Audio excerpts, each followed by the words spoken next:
Have you ever wondered how the world will go down in flames? Will it be due to zombies, extraterrestrial civilizations, or AI taking over? Nah, turns out it might actually be mosquitoes and scientists causing the chaos. It's funny how things created by nature aren't as threatening as the stuff that doesn't exist naturally. And you know what's on that list? Editing the DNA genome. Experiments with the genetic structure of living organisms can produce completely new species, and no one knows how nature will react to them. Let's look at an example of gene drive. So it all started with malaria mosquitoes. To somehow stop the growth of their population and prevent the spread of malaria, scientists created a gene that magically made mosquitoes only have male offspring. Several insects with this gene transmitted it to others during the mating season, and thus spread infertility. Scientists were able to stop malaria and destroy almost the entire mosquito population. But imagine if something went wrong in the mosquito genome and their population began to increase exponentially. Malaria could spread across all continents and create huge problems for all of us. Now, let's move from the little mosquito problem to a planetary disaster that can be caused by the desire for knowledge, which is deeply embedded in our nature. British cosmologist Martin Rees once said that we lived in the 1st century when human beings could determine the planet's future. It seems that it's so easy not to destroy yourself, but our nature is quite complicated. In pursuit of solving the mysteries of the universe, we have built a giant machine that, according to some people, may destroy our planet. And this device is the Large Hadron Collider. The main task of this giant machine is to accelerate particles and make them collide with one another. Scientists expect that the collider will help better understand the structure of our universe. In simple words, this is a miniature simulator of the universe. Using it may also shed light on the mystery of dark matter. During operation, the machine compresses atoms and makes them crash into one another at great speed. Perhaps this is how our universe appeared. Some people fear that a small black hole may form because of this collision. A tiny particle with a huge weight will pull all objects inside itself. Its mass will grow, but its size won't change much.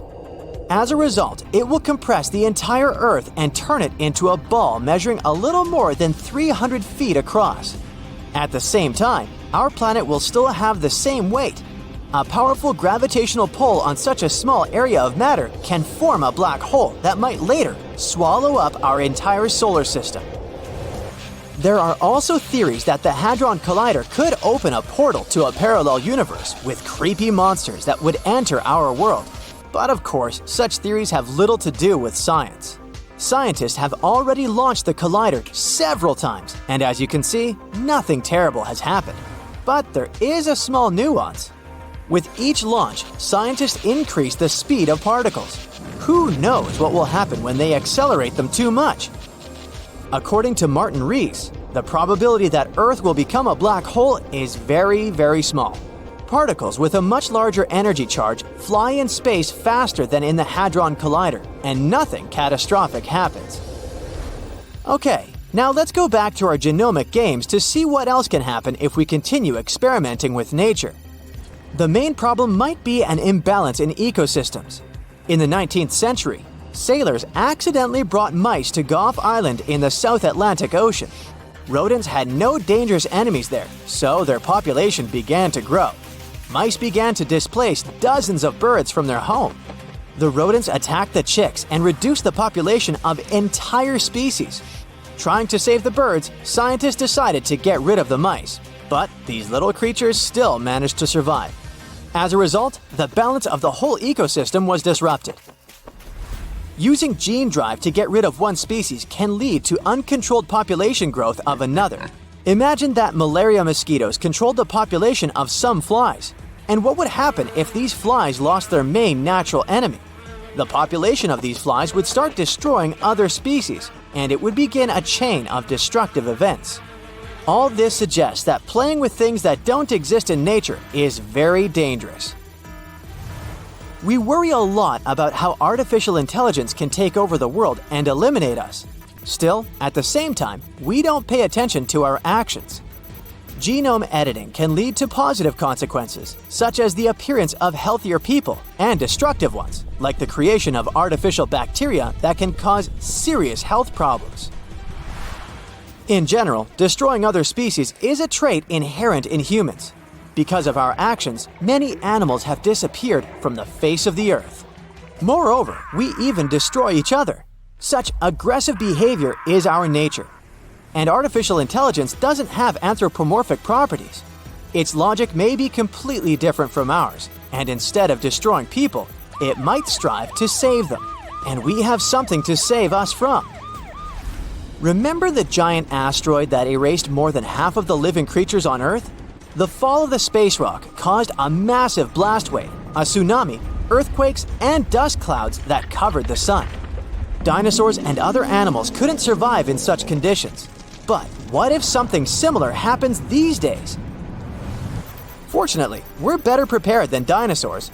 Firstly, we have the technology to track giant meteorites and calculate their trajectory. And artificial intelligence can also help us with this. Secondly, we can destroy an asteroid before it reaches us. Several powerful rockets will quickly deal with any space rock and turn it into cosmic dust. Moreover, we will know in advance about its approach. But suppose that a huge stone the size of dozens of Everests will fly towards us. In that case, humanity should hurry with Mars colonization. But don't worry. Observing the sky shows that large asteroids capable of causing severe damage to our planet are moving in a different direction. The most giant known asteroid that could collide with Earth might do so in 2088. The probability that it will fall on our planet is 1 in 50,000, so you shouldn't have to worry about threats from outer space. What lies in the bowels of our planet is much more dangerous. Millions of tons of magma and hot gases can burst to the surface through destructive volcanic eruptions. More than 70,000 years ago, a large-scale eruption threw a tremendous amount of ash into the air, which then floated in the atmosphere in the form of a giant gray cloud for a long time. As a result, Earth's surface cooled down by several degrees, which led to one of the most massive extinctions in the history of our planet. Some eruptions happen not only inside volcanoes. There's such a thing as flood basalt. A colossal magma bubble accumulates under a vast area and begins to seep through faults in different parts. Magma slowly goes out there for many years and destroys all living things around. And the worst thing about this situation is that we can't do anything about it. Humanity has learned to track meteorites in space, but we're still not good at predicting a volcano's behavior. Even if we find out that some giant rock will wake up in the next 6 months, there's nothing we can do about that. We won't be able to prevent an eruption. All we can do is evacuate people from dangerous territory.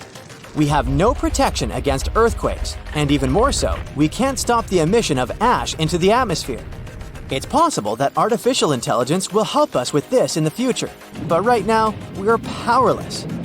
As you can see, there are several options for the end of the world for humanity, and they're all slightly different from those imposed by pop culture and the media. In the end, is it right to look for threats from space or artificial intelligence? A powerful burst of gamma radiation lasted a mere half-second, but it released an enormous amount of energy. It was more than our sun would produce in 10 billion years. This brief flash lit up the whole sky. Afterward, a much softer and more long-lasting glow replaced it. Astronomers examined the phenomenon with X-ray, radio, optical, and infrared waves. It turned out that people had finally seen a newborn magnetar for the first time ever. It was likely formed after 2 neutron stars had merged.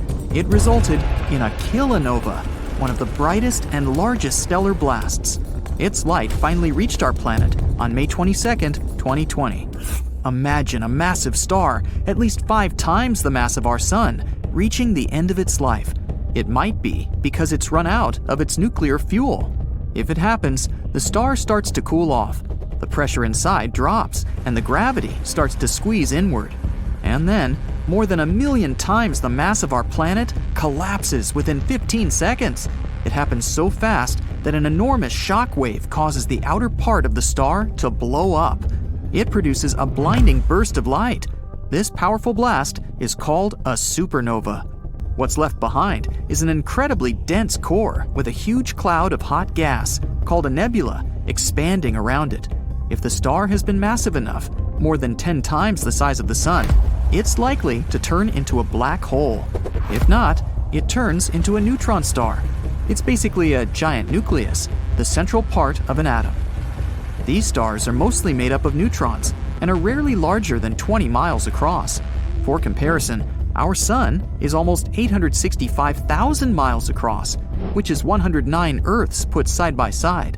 But don't let this relatively tiny size fool you. Any neutron star is at least 1.5 times heavier than our Sun and has an intense magnetic field. If you scooped just a teaspoon of this star's insides, this matter would weigh more than 1 billion tons. It's so dense that it makes neutron stars some of the most extreme objects people know about. The next stop is the black hole itself. When two neutron stars merge, they most often create a new, much heavier one. Within milliseconds, or even less, this star collapses into a black hole. But the astronomers who examined the flash of light recorded in March think there might be another outcome. They're almost sure they saw something never observed before: the birth of a magnetar. That's a rare form of a neutron star with an ultra-strong magnetic field. It's 1,000 trillion times stronger than our planet's. This field is also so powerful, it heats the star's surface up to 18 million degrees Fahrenheit. To put it simply, magnetars are the most powerful magnets in the universe. Their magnetic fields can seriously mess with the neighborhood. Atoms, unlucky enough to get close to such a star, get stretched into pencil-thin lines. If you somehow found yourself several hundred miles away from a magnetar, it would end badly for you. The magnetic field would first disrupt your bioelectricity. It means that your nerve impulses wouldn't work anymore. Even your molecules would change under the influence of the star's field. In the end, you'd pretty much vanish. If a magnetar flew within 100,000 miles from our planet, it would wipe out all the data on every single credit card in the world. The protective shield of our planet decays and eventually fails. So do our satellites. First, communication satellites in the highest orbits go down. Next, astronauts in low Earth orbit can no longer contact their mission control center. And finally, hazardous, relentless cosmic rays start bombarding everything on Earth, causing havoc and devastation. Are these the terrifying consequences of the planet's magnetic field reversal we're going to face? Right now, as you're watching this video, Earth's north magnetic pole is extremely out of whack. It's so serious that scientists will have to update the global magnetic field model released a mere 4 years ago. Does it all mean that the magnetic pole of our planet will flip soon? Well, be patient, we'll figure it out a bit later. You see, the magnetic pole is moving quite erratically from the Canadian Arctic towards Siberia, and these movements are very unpredictable. But it's normal for the pole to be moving. There are long-term records from London and Paris that prove that the North Magnetic Pole moves randomly around the rotational North Pole over periods of several hundred years.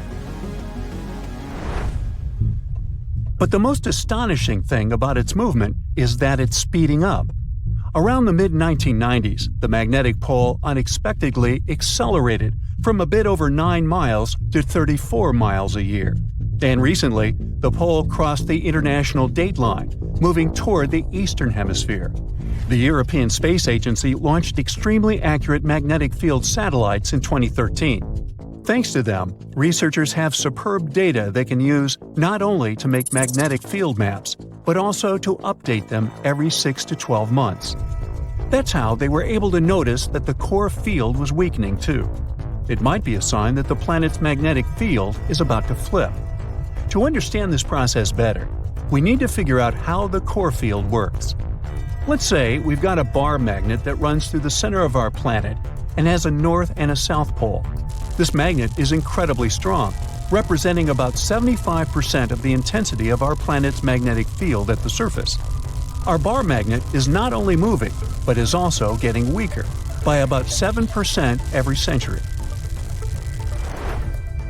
Admittedly, this bar isn't the perfect representation of the core field. It's more like electric currents generating Earth's magnetic field.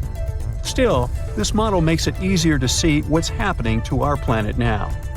The magnetic field of our planet plays an important role in protecting us from dangerous radiation and geomagnetic activity, which is the product of the interaction between the solar wind and Earth's magnetosphere. Earth's magnetic field also moves. Scientists have been studying and tracking the movement of the magnetic poles for hundreds of years.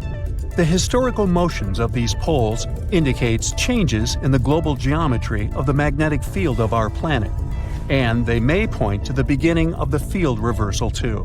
That's what the flip between the north and south magnetic poles is sometimes called. You see, if the north magnetic pole moves a bit, it isn't a big deal. But a complete reversal might have a serious impact on the climate of our planet, as well as modern technology. Luckily, such flips don't happen overnight. The entire process stretches over thousands of years. Plus, even though the magnetic pole weakens during a pole reversal, it doesn't disappear completely. So those scary events from the beginning of the video aren't likely to happen to us. The magnetosphere will continue protecting the planet from cosmic rays and charged solar particles, even though there might be some amount of particulate radiation that will make it to Earth's surface. Magnetic fields are generated by moving electric charges. If some material allows these charges to easily move in it, it's called a conductor. Metal is a great conductor, and we often use it to transfer electric currents from one place to another. In this case, the electric current is negative charges called electrons moving through the metal. The current is what generates a magnetic field. Earth has a liquid iron core. In other words, there are layers and layers of conducting material inside our planet. Currents of charges are constantly moving through the core, and the liquid metal is also moving and circulating there, generating the magnetic field. This magnetic field, in turn, produces something resembling a bubble around the planet. It's called the magnetosphere, and it's located above the uppermost part of the atmosphere. This layer shields and deflects high-energy cosmic radiation, which otherwise would be extremely dangerous to people and other forms of life on Earth. The magnetosphere also interacts with the ionosphere, the layer of our planet's atmosphere containing loads of ions and free electrons and capable of reflecting radio waves. The interaction between these two layers and the magnetized solar winds is what scientists call space weather. The solar wind is normally mild, and there's no space weather whatsoever. But sometimes, the sun starts shedding gargantuan magnetized clouds of gas that can accelerate to incredible speeds. They're called coronal mass ejections, or CMEs. They're ejected from the sun over the course of several hours. CMEs usually look like giant twisted ropes and can occur spontaneously. Their frequency varies according to the 11-year-long solar cycle. For example, at a solar minimum, you can observe one ejection per day, and when the sun is in its most active phase, there might be 3 CMAs per day. Coronal mass ejections disrupt the calm flow of the solar wind and cause serious disturbances that can damage stuff both in space near Earth, like satellites, and on the planet's surface. If coronal mass ejections make it to Earth, their interaction with the magnetosphere generates geomagnetic storms. Those can trigger auroras, happening when a stream of energized particles hits the atmosphere and lights up. And then there are also solar flares. They develop more rapidly and with much more energy than coronal mass ejections. Solar flares often occur soon after coronal mass ejections. The most powerful volcanic eruptions pale in comparison to solar flares that release 10 million times more energy. Within a few minutes, one solar flare can give out billions of tons of charged particles. Solar flares are also insanely hot, with temperatures reaching several million degrees Fahrenheit. Astronomers believe that such bursts of solar radiation happen when the sun's magnetic field gets twisted in some regions. At one moment, all the pent-up energy is released. The star sends out light and particles, mostly electrons and protons. Most solar flares last for minutes, but some continue for hours. a powerful solar storm can potentially cause a devastating global blackout on Earth. If not for the Earth's magnetosphere, the effects of the Sun's activity would be much more devastating. Luckily, the magnetosphere deflects most of the solar material hurtling towards our planet from our star at a speed of over 1 million miles per hour. But even so, during space weather events, there's a lot of hazardous radiation near Earth. It can potentially harm astronauts and spacecraft. Plus, space weather can damage large conducting systems, for example, pipelines and power grids, by overloading currents running inside them. Scientists regularly map and track the overall orientation and shape of our planet's magnetic field. To do it, they use local measurements of the field's orientation and magnitude. That's why they've been able to conclude that the location of the North Magnetic Pole has moved by almost 600 miles since the first measurements were taken in 1831. The magnetic field of our planet reverses on a timescale varying between 100,000 to 1 million years. One can tell how often it happens by looking at volcanic rocks at the bottom of the ocean. They capture the orientation and strength of Earth's magnetic field at the time of their creation. So, dating those rocks gives us a good picture of how our planet's magnetic field has evolved over time. From a geological point of view, field reversals happen quite fast, but they are extremely slow from a human perspective. A complete reversal normally takes a couple of thousand years, but during this time, the orientation of the magnetosphere may shift, exposing more of Earth to cosmic radiation. Such events tend to change the concentration of ozone in the atmosphere. In any case, scientists can't say for sure when the next field reversal will happen, but they keep mapping and tracking the movement of our planet's magnetic north. By the way, the Earth isn't the only planet with a magnetic field. Gas giants, like Jupiter, also have a conducting metallic hydrogen layer that generates their magnetic fields. Jupiter's internal magnetic field prevents the solar wind from interacting directly with the planet's atmosphere. For decades now, scientists have been discovering new planets outside our solar system. By 2023, we've found more than 5,000 of them, and many of these exoplanets could potentially even have life.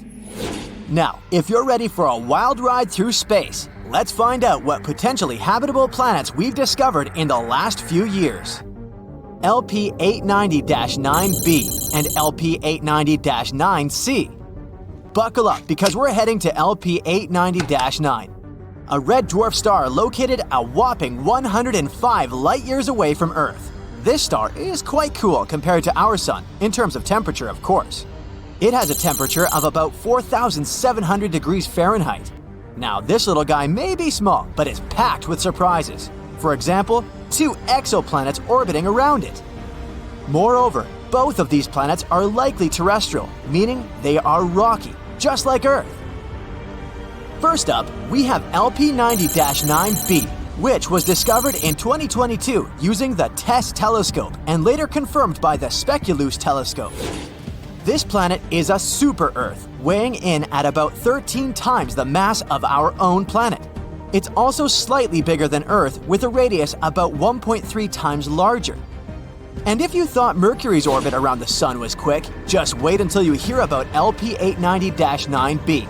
It takes about 3 days to complete one lap around its star. Imagine falling asleep in freezing winter and waking up in hot summer. But the real showstopper here is LP890-9c. This one was discovered by the Speculoos telescope. It's a bit further out from the star and takes a leisurely 2.5 times longer to orbit than LP890-9b. It's also a bit larger than Earth. But its real claim to fame is its location within the habitable zone of its star. That means it could potentially have liquid water on its surface and a climate suitable for life. Now this planet becomes a prime candidate for studying its atmosphere using the James Webb Space Telescope. But hold on. It's not all sunshine and rainbows for LP890-9c. It's also really close to its star, meaning it's full of radiation that could potentially make it less habitable.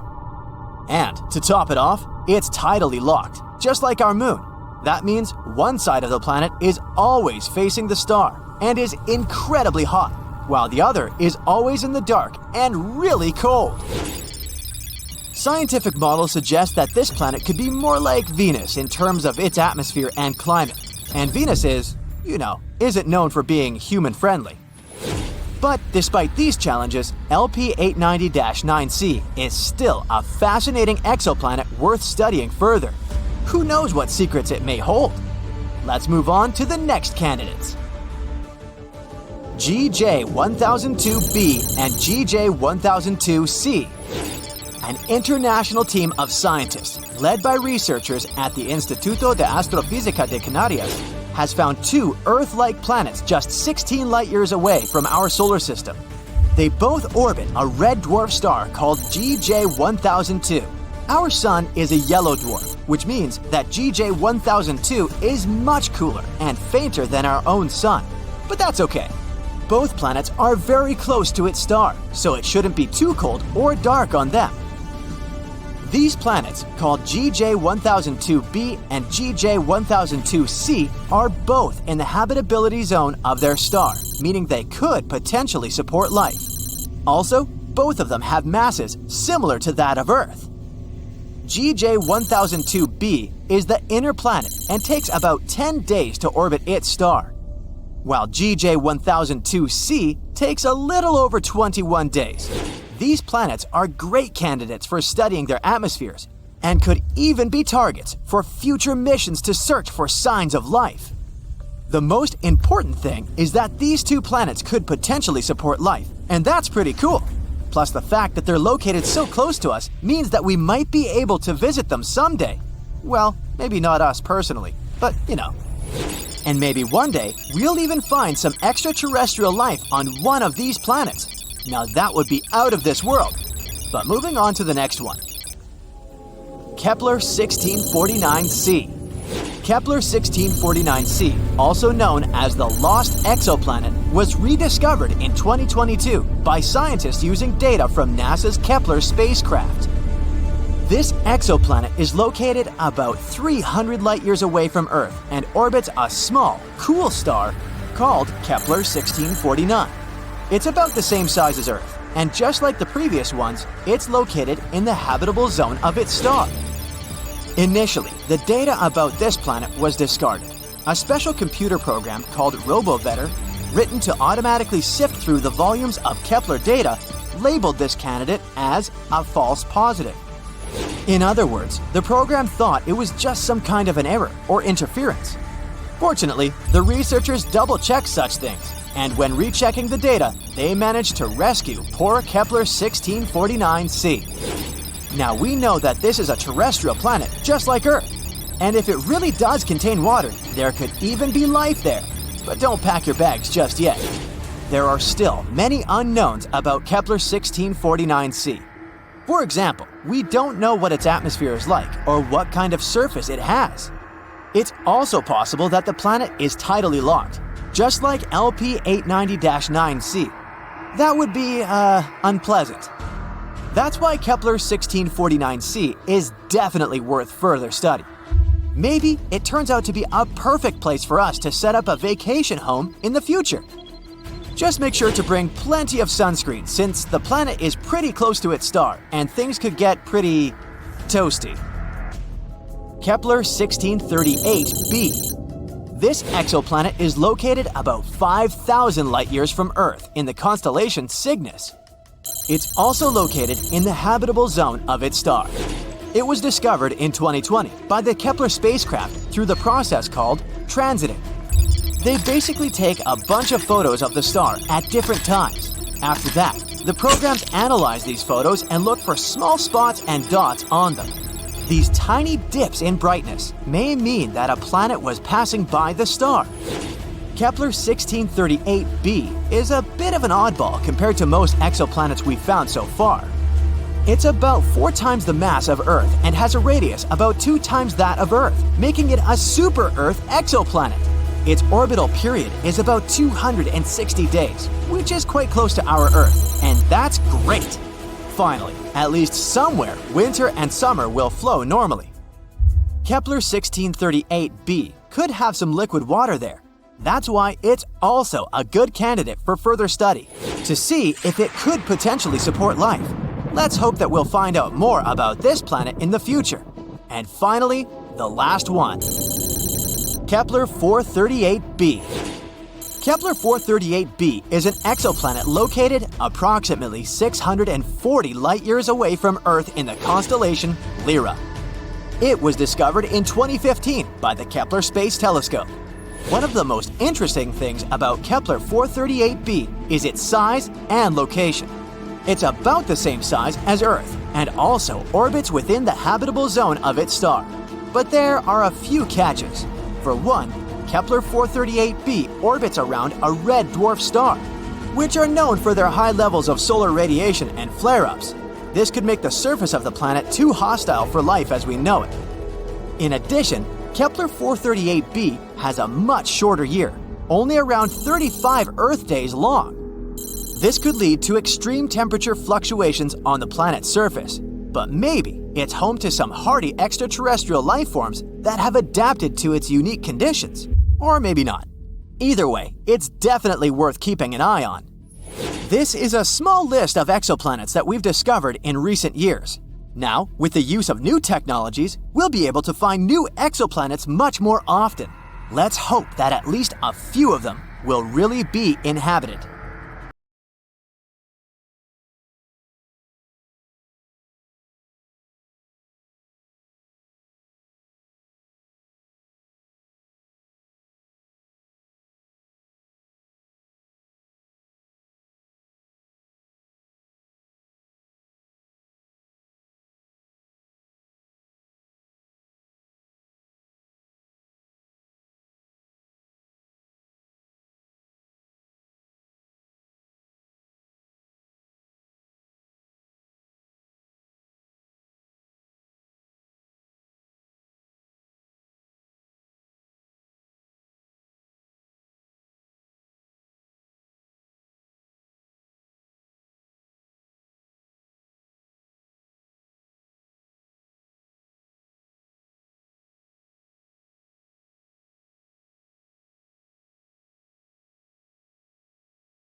That's where the idea of planetary intelligence comes in.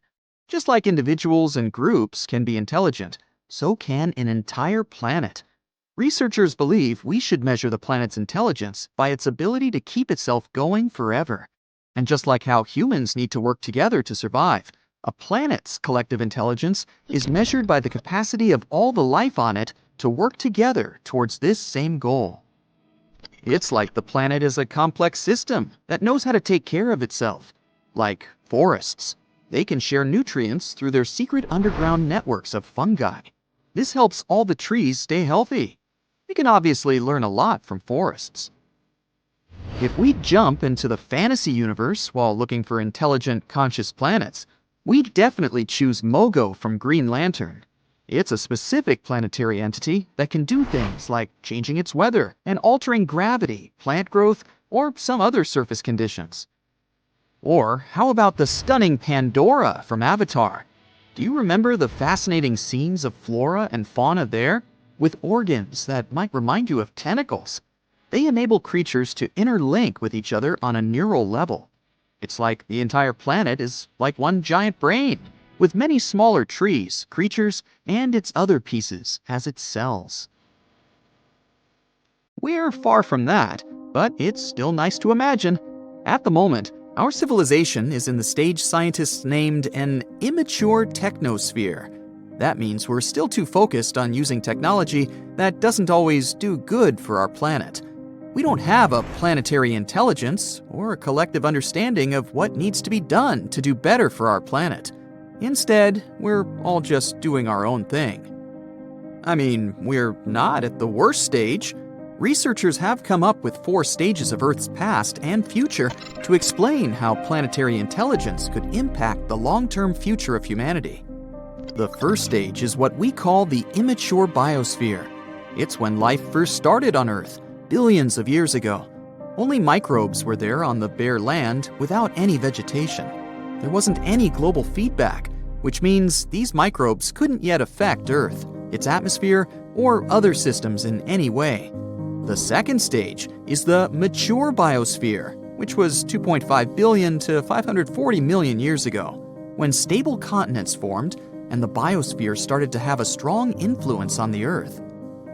The third stage, known as immature technosphere, is where we are now, with interlinked systems of communication, technology, transportation, electricity, and computers that draw resources from Earth's systems and affect the biosphere. The fourth stage, also known as the mature technosphere, is where Earth should aim to be in the future. It means technology will benefit the entire planet. We'll use sustainable forms of energy, like solar power. Planetary intelligence is the sign of a mature planet, and researchers are trying to figure out how we can move towards it. So, things we do on an individual level do matter. The collective activity of life, like microbes or plants, can change a planet and make it more than just a lifeless rock floating in space. Through the biosphere, our home planet kind of figured out how to host life by itself billions of years ago, and it's still going. Now we need to figure out how to have a similar kind of self-maintaining system, but this time with the technosphere. It's hard to imagine planets could generally become sentient, like Pandora, or some other imaginary conscious world out there. There are a few reasons for that. First, planets form based on how different materials, like rocks, gases, and liquids gather around a new star. It's like you have a big family gathering, where everyone brings different ingredients to make a delicious dish. And just like how these ingredients won't suddenly turn into a living being, the materials that make up a planet won't just turn into self-aware creatures. On Earth, after billions of years of complex chemical reactions, some molecules started to replicate themselves and carry information. That's how life on our planet began. And Earth is the only such example we have. Here's the second reason. Imagine you have a big garden where you plant a lot of mushrooms or bacteria, hoping they'll become really smart and help you take care of the garden. But mushrooms and bacteria don't have brains like we do. It's not like they need it anyway. Having a big brain is really expensive for animals too. It takes a lot of energy to keep it running. So, animals only become as smart as they need to be to survive and thrive in their environment. Dogs and cats are pretty smart because they need to be able to avoid danger and find food. They don't need human kind of intelligence for things like building houses, creating art, or inventing new technologies. So, it would be hard to bring all living beings and plants to the same level of intelligence. The third reason why it would be difficult for a planet to become sentient is the main rule of the animal kingdom. Life is all about survival of the fittest. Every creature is competing for resources like water, food, and space. But not only do different species compete against each other, but individuals within the same species also fight. Just think of how fiddler crabs fight for territory on the beach, or how wolf packs fight over prey. Or me, when I see an empty spot on a crowded beach. This kind of competition is not a good base for global cooperation. There are a couple of exceptions to this rule. For example, ants. They may not be the brightest creatures on the planet, but when they come together in colonies, they can achieve amazing things, like gathering food that's way bigger than them, building nests, raising young, and even farming. In fact, they act like a superorganism called a hive mind, where every ant works together towards a common goal. Insects like bees and ants are very altruistic and work together to ensure their queen reproduces. If one large ant colony took over our whole planet, it could act as a single mind and work towards the colony's and planet's interests until they run out of resources. But in reality, it's hard to imagine any organism, even a superorganism, could reach such a level of self-awareness and consciousness. Number 5. How could we keep in contact?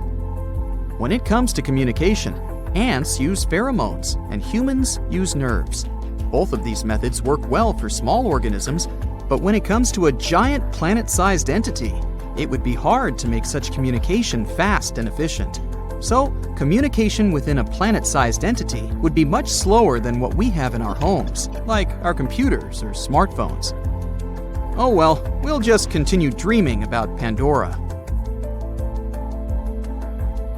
The only life that we are certain about so far in the entire universe is on planet Earth. Whether that life is intelligent is, let's say, arguable.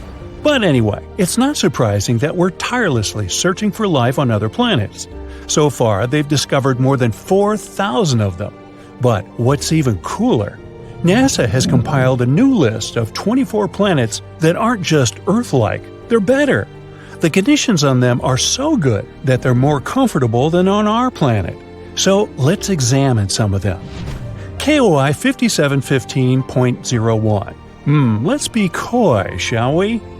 This wonderful planet is in the constellation Cygnus. And why is it so wonderful? Well, our sun is a yellow dwarf. And sorry, sun, even though you're not bad at supporting life, there are some stars that can do it better. Nothing personal.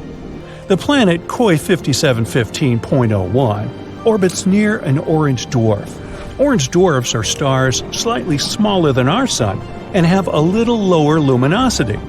Did you like the alliteration there? Anyway, don't worry, it doesn't mean we're going to live in complete darkness. In fact, if the planet is found closer to the sun and it has a thicker atmosphere, it may even be lighter and more colorful than on Earth. Now, our sun has a very short lifespan. Right now, it has 7 to 8 billion years left to live, a little longer than Earth's age. But orange dwarfs can live from 45 to 70 billion years. This is great not only because we'll be able to hang out on this planet longer, but also because the planets around these stars have more time to form life. Now, ideally, we would need to find a planet next to an orange dwarf that is about 7 billion years old. It's very likely there will be at least some organisms there. KOI 5715.01 is about 5.5 billion years old. Yeah, it may not seem mature enough, but that's okay, neither do I. Our Earth is a billion years younger, and that didn't stop us. The planet is quite close to its star and is in a habitable zone. 1 year there lasts 190 days. Imagine going to elementary school and already getting a driver's license. It's almost 2 times larger than the Earth. The average temperature there is 52 degrees Fahrenheit, which is slightly less than ours, 57. But it mostly feels warmer there because strong gravity helps it hold on to heat in the atmosphere longer. It's a little too far away though, like 3,000 light-years from Earth, which is about 18 quadrillion miles. Yep, better bring a really big lunch with you. KOI 3010.01. This planet is found next to the star KOI 2010. This planet sounds like a very pleasant world.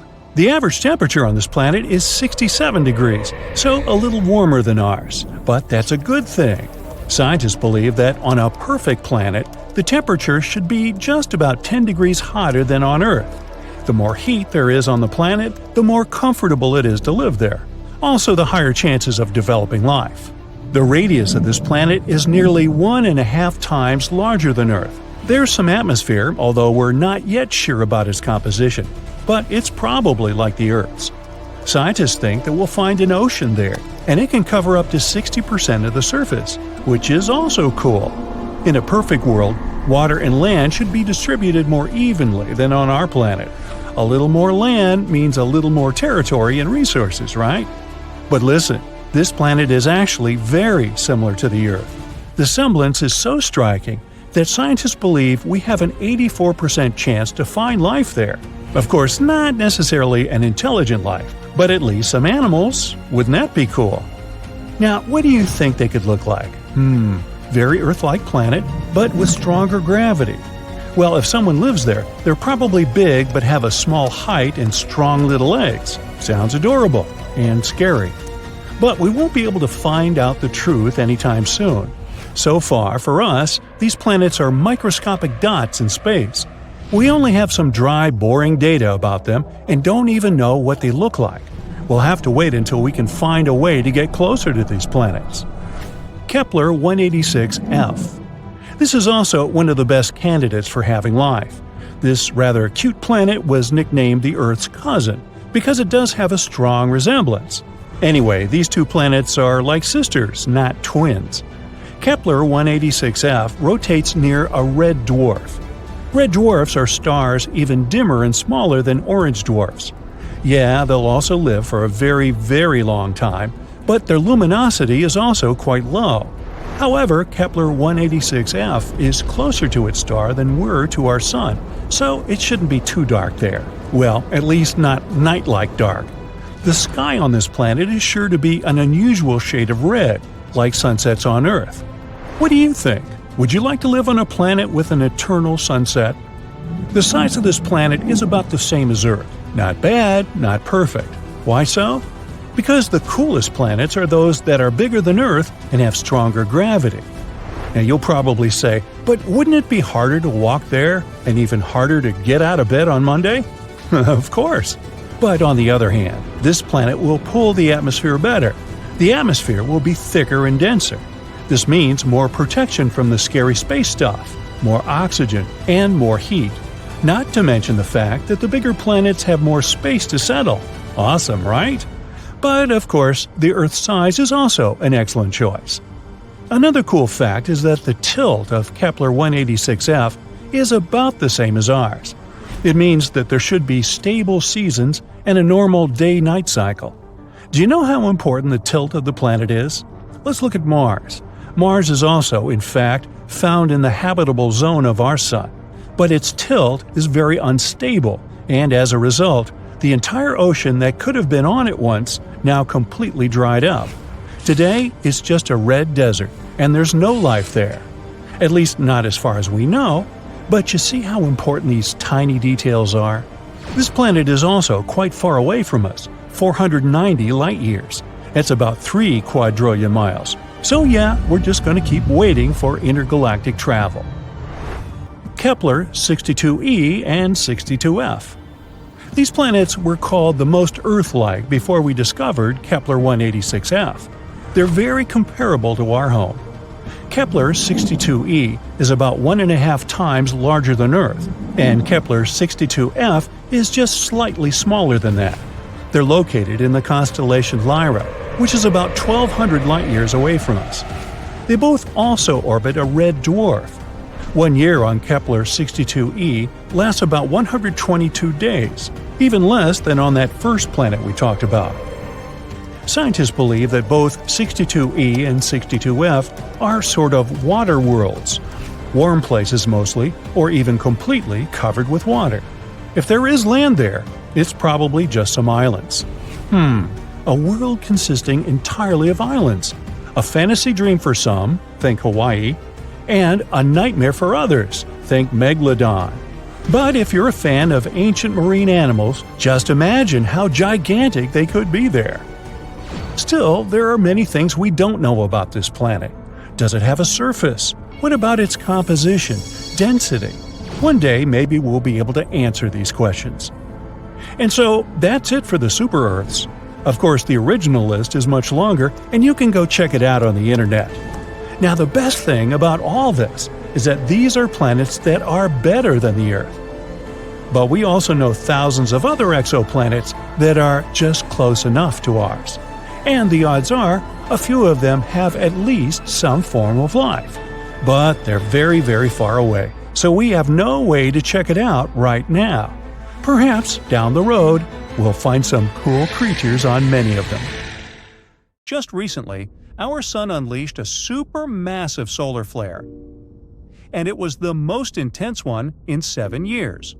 Solar flares are powerful explosions happening within the Sun's atmosphere, intense bursts of radiation rising from the surface of our star.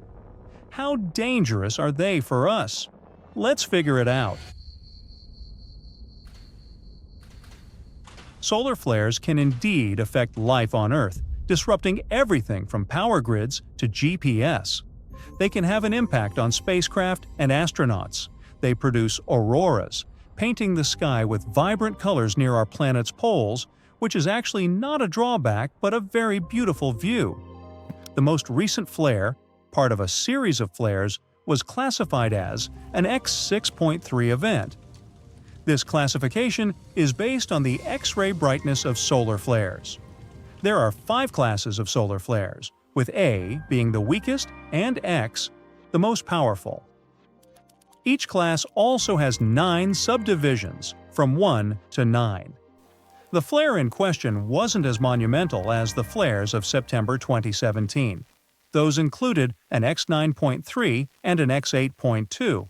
And still, it was an awe-inspiring display of energy. The flare stood out as the largest of its kind during the current solar cycle. A solar cycle is a period during which the Sun's magnetic field undergoes a complete reversal. One cycle usually lasts for about 11 years. At the moment, we're in cycle 25. It started in 2019 and is likely to last till 2030. The progression of the cycle has an impact on the star's activity levels. The Sun is quite tranquil when the activity is minimal, and at solar maximum, this activity reaches its peak. During this period, we can observe lots of solar flares and sunspots, areas where the magnetic field is around 2,500 times stronger than that on Earth and higher than anywhere else on the Sun. The particles ejected by solar flares take roughly 2 days to reach our planet. They often ignite auroras. During the most extreme solar events, these auroras can be seen not only close to the poles but also further away. Solar flares and related coronal mass ejections can pose a threat to our world that heavily depends on technology. The problem is that high-speed solar winds emanate from coronal holes. Those are openings in the Sun's magnetic field where streams of solar winds rush out of the atmosphere of our star. The plasma in these regions, with coronal holes, is cooler and denser than in other parts of the Sun's corona. Insanely fast, solar winds can worsen the situation, impacting our technology and leading to greater disruptions on Earth. You've probably seen headlines like, "Solar storms of 2025, Earth's doomsday is coming." They cause anxiety and panic. Totally unnecessary. It's true that the Sun is entering a period of increased activity, which will culminate in July 2025. But these claims about doomsdays, apocalypses, and absolute destruction are not based on scientific facts. Solar storms are just a natural phenomenon, and while they do affect our planet, experts don't expect any catastrophic events to occur even in 2025. Our power grids, communications, and GPS navigation may end up somewhat disrupted. However, the severity of the situation will depend on the direction and strength of the storm. That's what you need to know about the upcoming events. Since solar cycle 25 will most likely peak during that period, there will be more chance of observing solar flares and coronal mass ejections, CMEs. Earth might witness disruptions at different levels. Solar flares will likely interfere with radio communications and GPS navigation. And CMEs, which impact Earth's magnetic field, may trigger geomagnetic storms, potentially leading to power outages and satellite damage. We should be aware of the potential consequences of these cosmic events and take precautions like having backup power sources. But it's crucial to avoid panic. NASA and NOAA, National Oceanic and Atmospheric Administration, regularly provide updates on space weather. They actively monitor the Sun, and you can stay informed through reliable sources. Electronic satellites suddenly go out of control. There are voltage surges across the globe. In some places, there's a complete blackout. Scientists have little data on this incredible solar behavior, so we're still unable to accurately predict how or when exactly the next geomagnetic storm will happen. One such event took place back in July 2012, but thankfully it missed us. Not by far though, by a mere 9 days.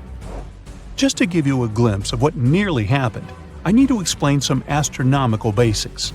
A solar storm is a series of effects we feel here on Earth after certain events occur on the Sun. Our star is nothing more than a huge ball of molten gases that are constantly moving around, so these events happen more often than you'd think. For a solar storm to begin, our Sun needs to emit bursts of energy. They're in the form of solar flares and coronal mass ejections.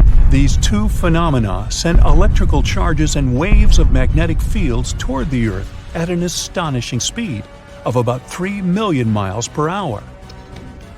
When these solar storms reach our planet, we can see northern lights display in locations close to the Arctic Circle. But they can also mess up satellites or other types of electronic communications. Some of these solar storms can be dangerous, and back in 2012, we came close to experiencing a very powerful one that could have had a serious outcome. The most powerful in as much as 150-plus years, based on research done by astronomers. But how did we manage to escape it? Did we have something to do with it, or was it just a pure coincidence? What we do know is that one of those coronal mass ejections did hit the Earth's orbit in late July 2012. Our planet had already left that specific location as it was on its scheduled trajectory around the Sun. So you might be asking yourself at this point, what if it didn't miss us? Turns out, these intense solar storms are dangerous to all sorts of technological objects. Given we are now literally surrounded by electric objects, from our phones to our cars, try to imagine what would happen if they all stopped working all of a sudden. And here's how they work. Solar storms start with an explosion, or a solar flare. Then X-rays and UV radiation travel to our Earth at the speed of light. Some of the side effects? Well, they can include radio blackouts and GPS navigation errors. The effects can continue as minutes, or at times hours later, energetic particles reach our atmosphere. They move only a bit slower than the speed of light, but they can electrically shock the Earth's satellites and damage their components.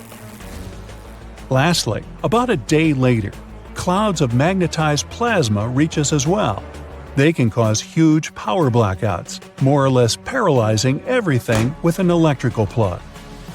We might not even be able to flush our toilets, since most water supplies in cities use electric pumps these days.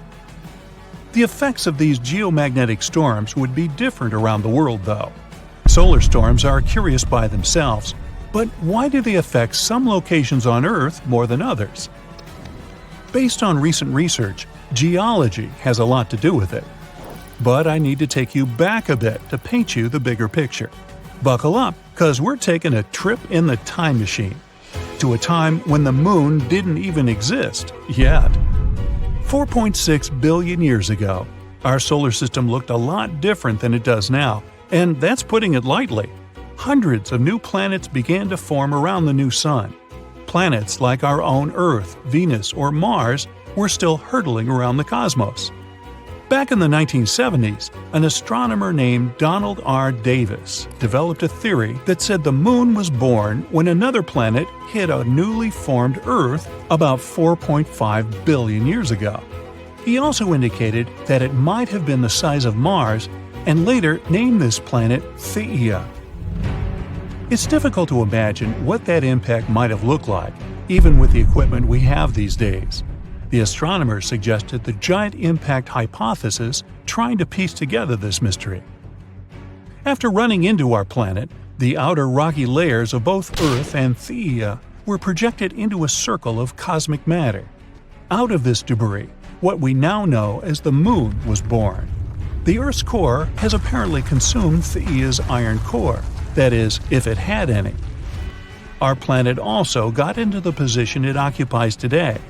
This way, it became more susceptible to geomagnetic storms. Back then, there was little to no information as to what might have happened to Theia, apart from giving us our only natural satellite. It took several years for a series of scientists to come up with an exciting new idea that revolutionized what we knew about our planet. What was left out of Theia is hiding under two continent-sized layers of rock deep within our planet. This theory is also one of the only explanations for why the moon is so dry and doesn't have much of an iron core. But why is geology so important when it comes to geomagnetic storms? Well, that's because recent data revealed that the type of rocks below your feet can affect how well your city adapts after powerful geomagnetic storms. Some types of rock, like sedimentary rocks for example, generally have more space filled with water, which makes them electrically conductive. Other types of rocks are denser and have more resistance when it comes to electricity. Whenever such a storm happens, people living in the New England highlands may have a higher risk of experiencing major disruptions. At the same time, those in the mid-Atlantic coastal plain have less to worry about, simply due to what's hidden beneath their cities. How did we know how scary these storms are? Well, this wasn't the first time it happened. Solar storms have dazzled the astronomer community for many years now. The most iconic event of this magnitude was the Carrington event, which happened way back in September 1859. It gave us a sneak peek of what the power of the sun is, to say the least. They named it after an English astronomer, Richard Carrington, who witnessed the solar flares himself. The power of that solar storm was something humans had never experienced before. The strong geomagnetic storm caused northern lights as far down south as the territory of Hawaii. On the morning of September 1, 1859, Richard Carrington made his way into his private observatory, located outside of London. He opened the observatory dome to have a complete view of the sky and directed his telescope to the location of the sun. He saw a bunch of huge dark spots that gleamed on the surface of our star. Shortly enough, Carrington noticed two enigmatic areas, intensely bright and full of white light bursting out from the sunspots. They disappeared 5 minutes later, but the effects carried on all across the Earth's surface. At first, later in the night, telegraph communications all around the world started to malfunction. Flashes of light started to burst from telegraph machines, disturbing the operators and even setting papers on fire. Brightly colored auroras started to appear in the nighttime skies all over the world, making confused birds chirp at night. Some people even began their daily activities, since they mistakenly thought the day had already begun. These days, our planet is laced with a mega information web, so the impact of such a solar storm would be even messier. Back in the 1800s, the telegraph system was just starting out, but this Victorian internet was an important way of sending news and private messages. Even in the United States, telegraph operators had noticed local interruptions because of thunderstorms and northern lights before. But the Carrington event and its effects were something they had never seen before. A lot of telegraph lines in North America became useless. One telegraph manager based in Pittsburgh even recalled that the currents flowing through the wires were so strong their platinum contacts were in danger of melting. Another example was that of a telegraph operator located in Washington, D.C., named Frederick W. Royce, who was hurt as his forehead touched a ground wire. Samples taken from the Earth's icy locations tell us that the Carrington effect was twice as big as any other solar storm experienced in the last 500 years. It's very difficult to imagine what the impact of a storm of that magnitude might be today.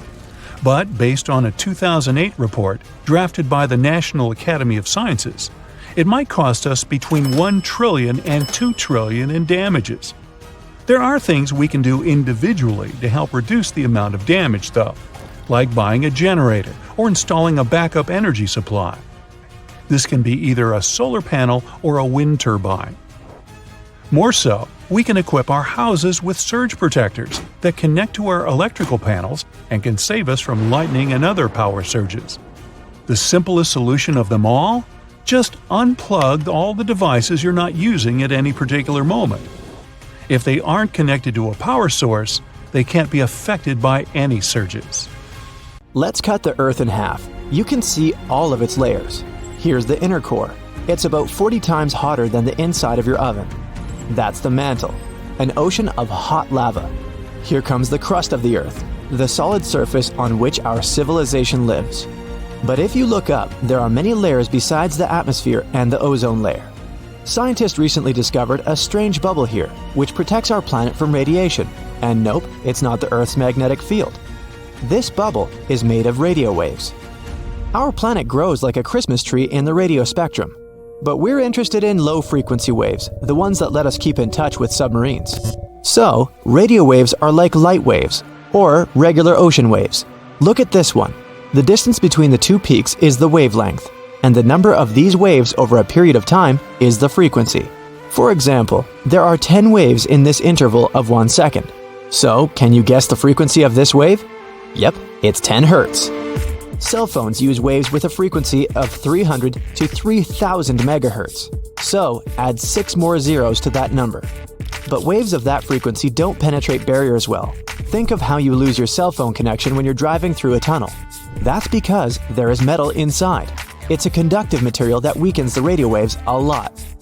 Salt water is also a kind of conductor. So, if the submarine is deep enough, the thick layer of water weakens the signal, and we lose communication. To maintain it, we send fewer waves but make them longer.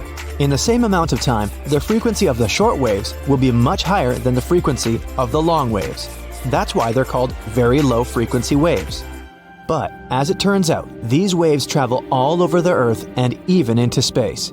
This is where things get interesting. The waves collide with particles of radiation from the Sun. We think of the Sun as a friendly giant giving us light and heat, but it actually emits a lot of harmful radiation. Each flare, or the electrical discharge of material on our home star, causes an even greater burst of radiation. These particles fly to our planet, just as radio waves do. They travel 93 million miles from the Sun to Earth in 8 minutes and crash into our bubble, which acts as a shield. Basically, radiation particles from the Sun accumulate in the radiation belts around the Earth. Our planet's magnetic field traps them, and a recently discovered bubble of very low-frequency waves lies right below this radiation belt. It helps us repel some of the harmful emissions. Analysis of old studies confirmed that the radiation belts used to be much lower and closer to Earth. But when our civilization began to use radio actively, our waves raised that belt higher. No one expected such an effect from simple radio waves, but it'll give us a way to protect astronauts in the future. When you're on Earth, its magnetic field keeps you safe from radiation. You can physically see it when charged solar wind particles make the air particles at the poles of our planet glow. This is an aurora. Next time you admire this beauty, know that it's actually the Earth saving you from some extremely harmful rays. But if you're outside the Earth's magnetic field, somewhere in space, I have bad news for you. Nothing protects you there. This is a big problem for astronauts, who spend months on the International Space Station. Perhaps scientists will learn to create protective bubbles of very low frequency waves around space stations and spacecraft. The same is true for other planets. We're probably going to colonize Mars. There is no magnetic field there, and nothing can protect you from radiation. But if you create an artificial bubble there, you can reduce the harmful radiation. Another invisible bubble protecting us is the atmosphere. It's like a layer cake or an onion. Each level of the atmosphere has its own properties. The lowest layer that we live in is the troposphere. This layer contains 80% of the weight of all the air on the planet. It's also the main place where water vapor lives. And this is where the machine called weather works. The sun sends rays of energy to the Earth.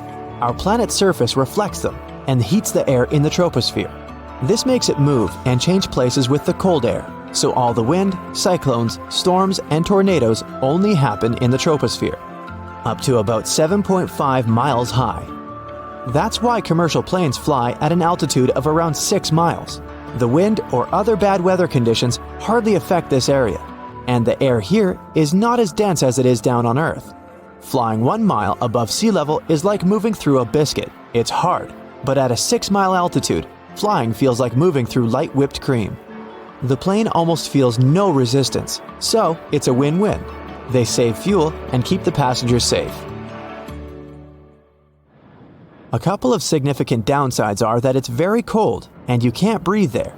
It's cold because there are very few air molecules to absorb heat from the ground and transfer it to each other. You wouldn't be able to breathe here for the same reason. That's why planes are equipped with oxygen masks, just in case. Let's go a little here. This is the stratosphere. There's even fewer air molecules up here, and that's where the weather probes fly. They're the kind of small balloons with computers people use to predict the weather. This part of the atmosphere also contains the well-known ozone layer. This is our shield against harmful ultraviolet radiation. Ozone is almost the same as oxygen, except it has 3 atoms in it. When harmful ultraviolet rays enter our atmosphere, they crash into the O3 molecule. The ray breaks the molecule into O2 and another oxygen atom. The ray itself is converted into heat, but the ozone regenerates quickly. A single oxygen atom joins the O2, and the ozone molecule is ready to protect us again. It's the invisible shield that protects us from radiation. It gave birth to all life on Earth.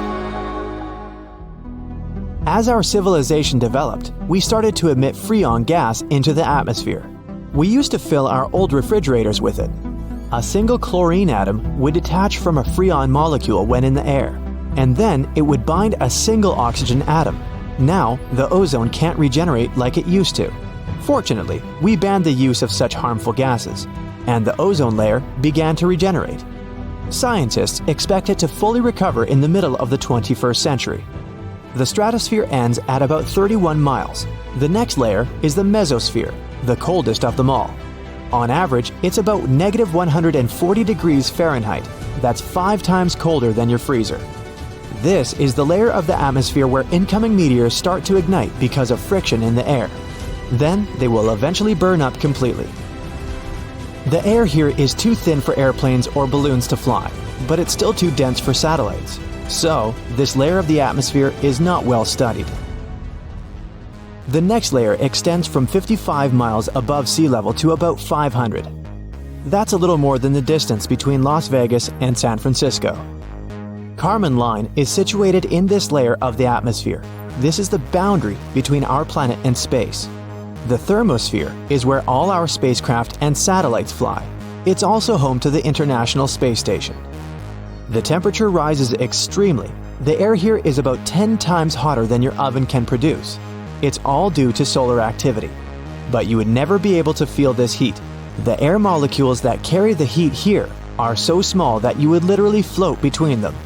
Imagine a giant pool with only 3 drops of water. That's the thermosphere. And the highest layer of our atmosphere is the exosphere. This is the widest layer of our air bubble. Scientists believe its boundaries are about halfway to the moon at 120,000 miles. This is the point where the pressure of solar radiation begins to exceed the Earth's gravity. It's still part of our atmosphere. This means that astronauts who went on various space missions and have been on the ISS have actually never left the Earth's atmosphere. Ah, beautiful! You're walking with your friend and look up at the sky. The sun looks a bit different today, like it has some kind of ring around it, a rainbow type thing. Huh? Hey, look at that! Your friend pulls his head up out of his phone. You shouldn't look directly into the…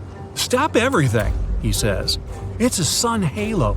We need to find shelter now, unless you have the world's biggest umbrella on you. A sun's halo is nature's sign that there's a snow or rainstorm on its way. It's caused by clouds that are made of bazillions of small ice crystals flying around 20,000 feet. Sunlight goes through those crystals, which causes the light to split and refract, like when there's a rainbow. Now, don't look at the sun halo directly. It's going to be tempting because it's not something you see every day. Plus, it's really beautiful. But ultraviolet light can burn the exposed tissue of your retina and cause serious damage. So, not worth it. Grab some sunglasses and you're good to go. This phenomenon lasts about 40 minutes. These clouds are the same ones that can cause a spooky ring around the moon at night sometimes. Nature sends early signs of disasters in many ways. J-shaped trees means there's a landslide coming. Since the ground is moving slowly, the trees grow into the super selfiable shape. Try to find a flat area and avoid going near any trees, unless you have superhuman strength. You're on a nice walk on the beach. Sand, sun, not a cloud in the sky. Then, out of nowhere, you see the ocean going back away from the shore. Suddenly, you can even see bits of coral, small fish, and other random small sea animals. That's a good sign to leave. There might be a tsunami on the way. A tsunami is formed when there's an earthquake underwater, and it can hit the coast at 500 miles per hour. It's mostly a Pacific Ocean thing, but why risk it? If there's a channel of choppy water on the beach, stay away. There might be a rip current under the surface that can be extremely dangerous. Sometimes waves hit the shore in a weird way, which forms these rip currents. You might see a strange gap in the waves, or you might notice random bits of seaweed going in all different directions. If you don't ever find yourself caught in a rip current, try to stay afloat and don't waste your energy swimming against the current. Yell out for help and try to float your way along the beach. Once you break out of the channel, swim diagonally to the shore. If you find yourself in the ocean and see a group of sharks swimming, okay, this scenario doesn't sound good either way. Well, the good news is they're not necessarily coming for you. The bad news? The sharks might be trying to escape from a huge tropical storm or even a hurricane. Sharks can sense these things, so when nature gets angry, they group together and swim deep under the surface to get to safety. You probably shouldn't follow them. Good luck! The golden rule since ancient times: follow the animals. Insects, rats, and snakes leave their homes a couple of days before really big earthquakes. Scientists can't track or really explain how they know it's coming. It seems animals really can sense earthquakes, maybe because they feel those smaller initial shock waves that we don't even notice. What if you see animals running towards you? Well, that could mean you're about to get eaten for breakfast. Or it means there's a wildfire behind them. Amphibians like frogs, toads, and salamanders try to protect themselves by burrowing down into the ground. Others just run. Before you start running alongside them, check to see if you can see smoke. You don't want to sprint flat out for nothing. Well, it's not just animals. We can spot warning signs too. For example, if you notice your hair suddenly starts to stand on end and your jewelry starts to buzz, take shelter right away. Lightning might be about to strike somewhere nearby. If you're outside and can't run into a house, make sure not to stand near any tall structures. Lie flat on the ground. Be near water. Seek shelter under an isolated tree or stand in an open space. And don't stand on top of the Empire State Building. That thing gets zapped hundreds of times a year. Do you like skiing? It's all fun and games until all you can see is white. Avalanches can move up to 80 miles an hour, so watch for some warning signs. Does it feel hollow when you walk in the snow? Are there cracks around your feet? Can you see a huge avalanche coming? Time to go! Sometimes a storm mixes its blue light with the red light from the sun, and you get a pretty impressive green. Enjoy it from a safe distance, preferably indoors. This super tall thundercloud usually means you're about to get smashed by hail, or worse, a tornado. Find cover somewhere, like in an underground parking lot or a basement. It might be a bit embarrassing if you're wrong, though. Okay, we know volcanoes can be dangerous, but the lakes near them? Is anything not a sign of danger? Lakes that are near something boiling hot that never cools, so volcanoes, are like wildly shaken soda cans, just about to burst. The magma that's underground actually pushes carbon dioxide into the bottom of the lake, and that gas stays there, waiting. Then, even something boring like rain can disturb the lake a little too much and bam, or boom! You get the picture. Diving, swimming, snorkeling, the sea can be amazing, but it's pretty unpredictable. When two wave currents run into each other, they can create a cross sea. It looks pretty cool from far away, but it can be really dangerous for swimmers, surfers, or even ships. There's a strong current roaming around under the surface. You're walking on the beach, apparently every good story starts like this, and all of a sudden, ooh, a cave. How cool is this? You should probably go in there, explore a bit, and no. If there's a full moon out, you might not be able to get out of that cave. A full moon affects the tide and makes it lower than usual.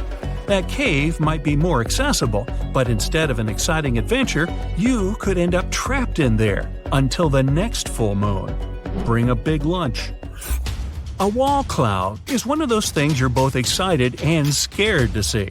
Scared because you don't know what it is. Excited because, well, how often do you see something like that? Whatever you feel, tell your legs to start running. During a thunderstorm, these wall clouds sit lower than anything else and can be up to 5 miles long. And if they start spinning, well, Dorothy ended up in Oz. Who knows where you'll end up? It's 2009 in Italy. A man was hanging out in his kitchen. Then he saw some flickering lights. He knew just what to do. He moved his family to a safe place. A couple of seconds later, a massive earthquake hit the whole region. His family survived thanks to his quick reaction. He knew these flickering lights were actually a sign of an upcoming earthquake. People have been seeing these mysterious lights for ages. Some thought it was some kind of sign coming from space.